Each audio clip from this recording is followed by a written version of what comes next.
Bonjour et bienvenue dans cette émission spéciale sur le système nerveux. Aujourd'hui, nous allons parler de 5 maladies qui affectent le système nerveux. Plus précisément sur comment il l'affecte et c'est quoi les conséquences sur notre corps. Maintenant, bonne écoute. Voici maintenant la première maladie que nous allons vous présenter, le Parkinson. Vous connaissez peut-être cette maladie qui cause des tremblements, des secouements ou des frissonnements, la lenteur des mouvements, la raideur des jambes et des bras et ou du tronc, un trouble de l'équilibre susceptible de provoquer des chutes. Le Parkinson est causé par la destruction de neurones produisant de la dopamine, un neurotransmetteur, dans le tronc cérébral. Ces neurones sont impliqués dans le contrôle des mouvements et quand ils sont détruits, on voit apparaître des tremblements. Le Parkinson est une maladie dégénérative qui n'entraîne pas la mort, mais qui peut causer une dépression, une pneumonie et ou une suffocation. Pour continuer, la prochaine maladie est une des plus connues dans le monde, l'Alzheimer. L'Alzheimer est, en bref, une perte progressive des neurones, donc une maladie neurodégénérative.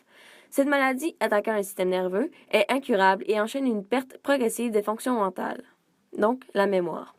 L'Alzheimer est considéré comme étant la forme de démence la plus fréquente chez l'être humain, malheureusement. Ensuite, la prochaine maladie n'est pas vraiment connue. Souvent causée après une grosse grippe, la maladie Guillain-Barré est une maladie auto-immune, ce qui veut dire la production par l'organisme d'anticorps qui agissent contre ses propres constituants.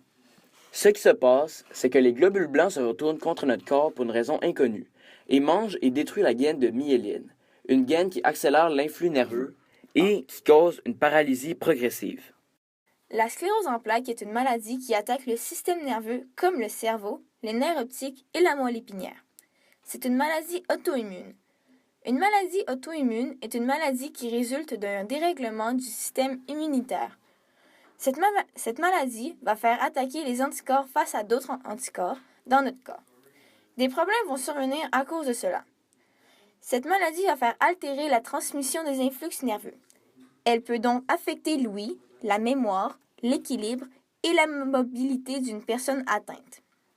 Il n'existe pas de remède pour vaincre cette maladie du système nerveux, mais une personne atteinte peut prendre des médicaments spécifiques pour calmer la sclérose en plaques.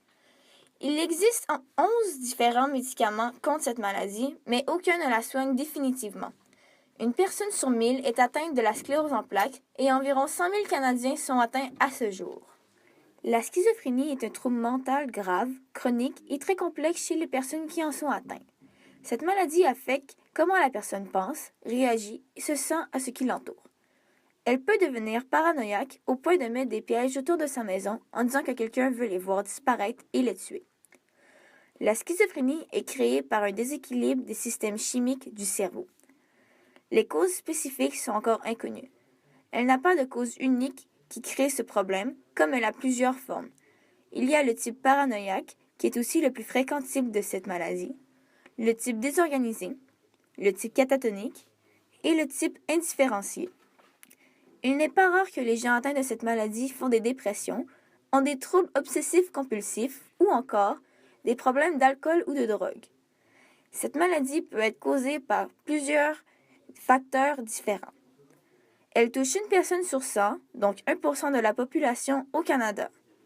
Cette maladie ne peut pas être soignée définitivement, mais avec de bons médicaments que l'on prend selon les recommandations, les personnes atteintes peuvent avoir une belle qualité de vie.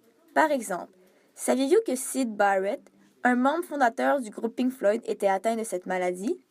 Pour conclure, nous espérons que vous en avez appris un petit peu plus sur ces maladies et sur le système nerveux.